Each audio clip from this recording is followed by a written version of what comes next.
My name is Elena Brooks, and 3 nights ago, I sat at a dinner table while my own family laughed at me like I was some embarrassing mistake they regretted raising. My younger sister Chloe had just gotten engaged to a tech entrepreneur, and my parents decided to host a humiliation dinner at the most expensive restaurant in downtown Chicago. Crystal chandeliers, white tablecloths, waiters pouring wine every 5 minutes, the kind of place where everyone pretends to be richer than they really are. I almost didn't go. Deep down, I already knew what the night would turn into. In my family, every gathering somehow became another reminder that Chloe was the successful daughter and I was the disappointment. She had the designer handbags, the glamorous Instagram life, the expensive fiancé. Meanwhile, I worked as a school librarian, drove a 7-year-old Honda, and wore dresses I bought during clearance sales. To my parents, that made me invisible. The humiliation started before I even sat down. The moment I walked into the private dining room, my mother's smile tightened. "Oh, Elena," she said slowly, eyes scanning my outfit. "You actually came dressed like that?" I looked down at my navy blue dress. It was simple, elegant, clean. "What's wrong with it?" I asked quietly. Chloe let out a laugh as she sipped champagne. "Relax, Mom." At least she tried. The entire table chuckled. Even my father smirked into his whiskey glass. And just like that, I was 16 years old again, standing in our kitchen while Chloe mocked my thrift store shoes and my parents pretended not to hear it. I forced a smile and took my seat near the end of the table, far from everyone else. No one noticed I was alone. No one cared. Then my father raised his glass. "To Chloe," he announced proudly. "The daughter who finally brought real success into this family." Another round of laughter. Another knife between my ribs. But what none of them knew, what none of them had figured out yet, was that the quiet man sitting beside me, the one they hadn't bothered introducing themselves to properly, wasn't just my husband. He was the CEO who was about to buy the company Chloe's fiancé worked for. And before this dinner ended, the entire table was going to fall completely silent. I still remember the exact moment the entire restaurant went silent. The sound of silverware stopped. Even the pianist near the bar missed a note. But before that happened, before my family's faces lost all their color, I was sitting at that table trying to survive another humiliating dinner, pretending not to hear the little comments they kept throwing at me. "You're still renting that tiny apartment?" my older brother Jason asked loudly while sipping his wine. "At 31? That's actually impressive." A few people at the table laughed. I forced a smile and kept cutting my steak into tiny pieces even though I'd completely lost my appetite. Across from me, my mother adjusted the diamond bracelet my father bought her last Christmas and sighed dramatically. "Emily has always lacked ambition. Some women simply don't aim higher." There it was again. Emily the disappointment. Emily the quiet failure. Emily the family embarrassment. Meanwhile, my younger cousin Sophie sat beside them glowing with attention after announcing her engagement to a wealthy real estate developer. Everyone kept praising her ring, her dress plans, her future mansion. The entire dinner had basically become a celebration of everyone successful enough to deserve love in this family. And me? I was invited so they could feel better about themselves. "Still working at that little bookstore?" Jason asked. I nodded quietly. "It's not a bookstore," I corrected softly. "I manage the entire marketing division now."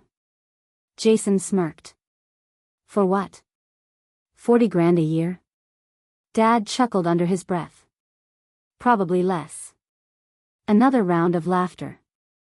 I glanced toward the far end of the table where my husband Daniel sat unusually quiet beside my grandfather. Unlike everyone else, he hadn't touched his wine once. His expression remained calm, unreadable almost. That should have warned me something was coming. But my family barely acknowledged him all night. To them, Daniel was just the polite man I'd secretly married 6 months earlier without telling anyone. They assumed he was ordinary because he dressed simply, spoke quietly, and never bragged. That was their first mistake. Their second mistake came a few minutes later when my mother leaned forward and smiled sweetly before saying the sentence that changed everything. "You know, Emily," she said loudly enough for nearby tables to hear, "some people are simply born average. And that's okay.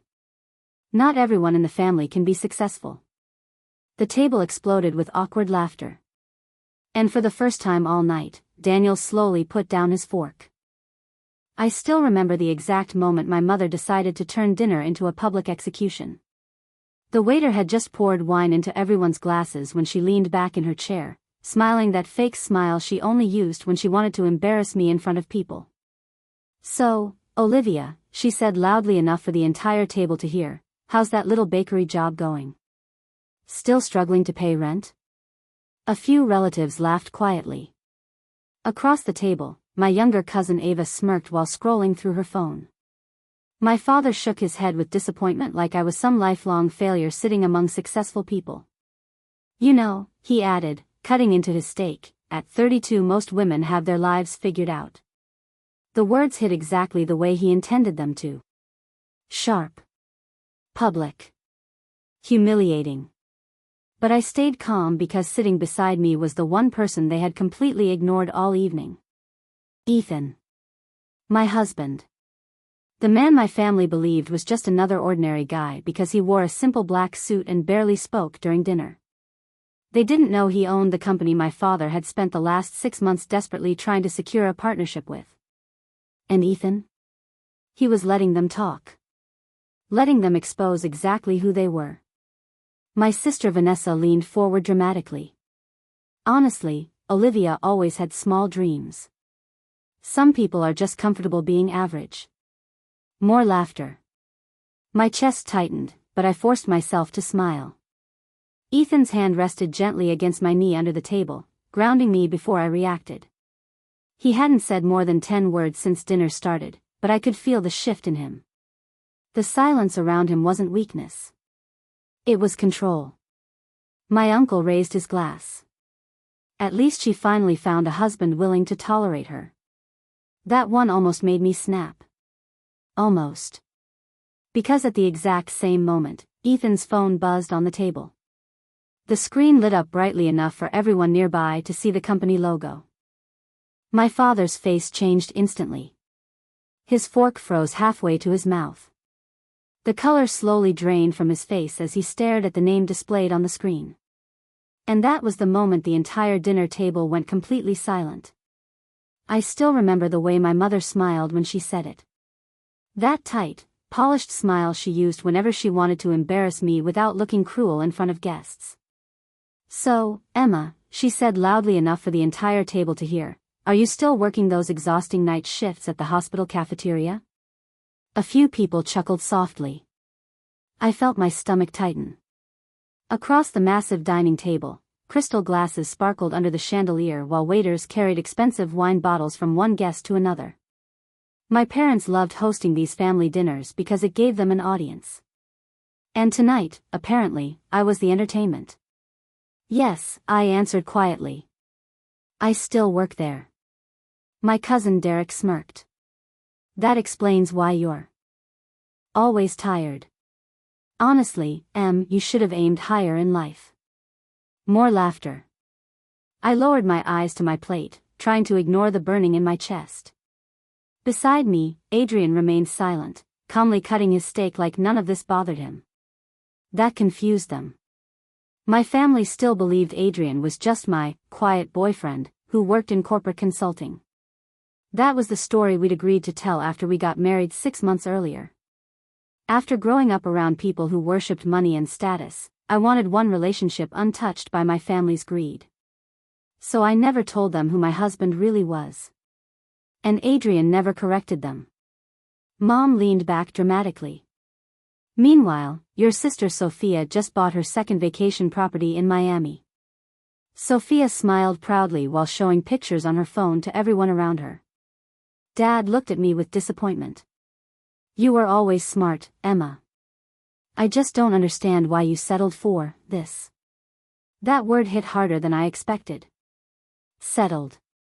Like my entire life was some embarrassing compromise. Like surviving years of emotional neglect, paying my own college tuition, and working double shifts to stay afloat meant nothing because I didn't live in a mansion or drive a luxury car. Then Derek laughed again. Honestly, Uncle Mark, he said, swirling his wine glass, Emma's probably the only person at this table who still checks price tags before ordering dinner. The table erupted. Even Sophia laughed. I felt humiliation crawl up my neck, but before I could respond, Adrian finally placed his fork down. Quietly. Slowly. The sound against the plate somehow silenced the entire table. He looked at Derek first. Then my father. Then my mother. And when he finally spoke, his voice was calm enough to make the room uncomfortable. That's interesting, he said softly. Because Emma is actually the reason 300 employees at my company still have jobs. The laughter stopped instantly. My father frowned. What company? Adrian reached for his water glass without breaking eye contact. Blackthorn International. The room went still. Completely still. Because everyone at that table knew exactly what Blackthorn International was. A multi-billion-dollar company.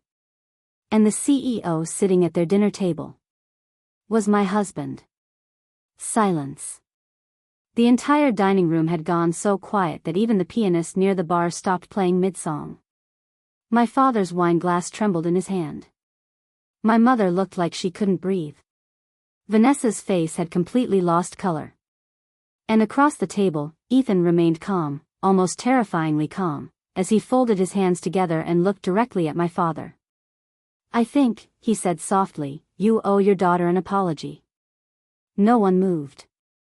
A few minutes earlier, they had all been laughing at me. Laughing because I showed up in a simple black dress instead of designer clothes. Laughing because my mother announced to the entire table that I was still working that tiny office job. Laughing because Vanessa made another joke about me being the family disappointment. And I let them. For years, I always let them. But what none of them knew was that the quiet man sitting beside me wasn't just my husband. He was Ethan Cole. Founder and CEO of Cole Technologies. The same company my father had spent the last 6 months desperately trying to secure an investment deal with. And now, the deal was dying right in front of him. Dad finally found his voice. Ethan, sir. I think there's been some misunderstanding. Ethan tilted his head slightly. Really? Because from where I'm sitting, it sounded very clear. Vanessa suddenly forced out a nervous laugh. Oh, come on, we were all just joking around. No, Ethan replied. You weren't. The sharpness in his tone sliced through the room. My mother grabbed my hands suddenly. Sweetheart, you know we love you. I looked down at her hand touching mine. Funny. I couldn't remember the last time she'd willingly touched me before tonight. Maybe when I was 12. Maybe never. You love me now? I asked quietly. Mom's lips parted, but no words came out. Across the table, my father was sweating. Actually sweating. His expensive gray suit suddenly looked too tight around his neck. Emily, he said carefully, using the calm voice he always used when trying to control a situation, why didn't you tell us? I almost laughed. Tell them? Tell the same family that spent years humiliating me at every holiday dinner? The same people who introduced Vanessa as our successful daughter, while calling me the shy one who never accomplished much? No.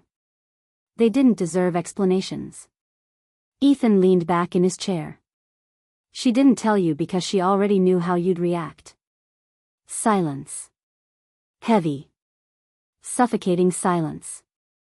Then my younger cousin Rachel suddenly spoke from the far end of the table. Wait, hold on. You're the Ethan Cole? Every head turned toward him again. Rachel grabbed her phone so fast she nearly dropped it. Oh my God. Mom, he's literally on Forbes. A murmur exploded across the room. My aunt's jaw dropped. Uncle Robert stopped chewing completely. And Vanessa. Vanessa looked like she might faint. Because suddenly every cruel joke they made tonight sounded different now. Now they weren't mocking the failure of the family. They had mocked the CEO's wife. And they knew it. The entire restaurant had gone silent. You could hear the faint clink of silverware somewhere near the back, but at our table, nobody moved. Nobody even breathed. My mother's face had completely drained of color while my brother Ethan stared at Daniel like he was trying to convince himself this wasn't real. The waiter returned carrying a leather folder with trembling hands. "Mr. Blackwood," he said carefully, "the board members have arrived. They're waiting upstairs." Daniel gave a small nod without even looking at him. "Tell them I'll be there shortly." "Yes, sir." "Sir." That single word shattered whatever confidence my family still had left. My father suddenly forced out a nervous laugh. "Wait, hold on. You're seriously the Daniel Blackwood? Blackwood Holdings?" Daniel finally turned toward him calmly. "Yes." Mom blinked rapidly. "The billionaire tech company?" "My company owns several businesses," Daniel answered. "That's one of them." Ethan almost choked on his drink. 20 minutes ago he'd been mocking Daniel's watch, calling him Discount James Bond. Now he couldn't even hold eye contact. Vanessa leaned forward slowly. "You never told us." Daniel's expression remained unreadable.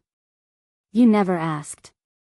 That one sentence hit harder than any insult. I stayed quiet, watching all of them unravel in real time. These were the same people who spent the entire evening humiliating me. Mocking my clothes. Laughing at my marriage. Asking if Daniel and I were struggling financially. Now suddenly their voices had softened. Their smiles looked painful and fake. My mother reached for my hand across the table. "Sweetheart, why didn't you tell us?" I looked down at her hand for a second before pulling mine away gently. "Because none of you cared when you thought we had nothing." Silence. Heavy silence. Dad cleared his throat quickly. "Now hold on, you're taking things too personally." "We were joking." "Joking?" I repeated quietly. I looked around the table. "You called me embarrassing because I worked remotely." I turned toward Ethan. "You asked Daniel if he borrowed his suit." Then Vanessa. "You spent 20 minutes talking about how I married beneath me." Nobody spoke. Because they knew I was right. Daniel calmly folded his napkin onto the table. "Emma told me a lot about her family," he said evenly. "But honestly, I didn't fully understand it until tonight." My father stiffened. "What's that supposed to mean?" "It means," Daniel said, his voice suddenly colder, "you only respect people when you think they're useful to you." Mom's eyes widened. "That's not fair." "No?" Daniel asked calmly. "Interesting.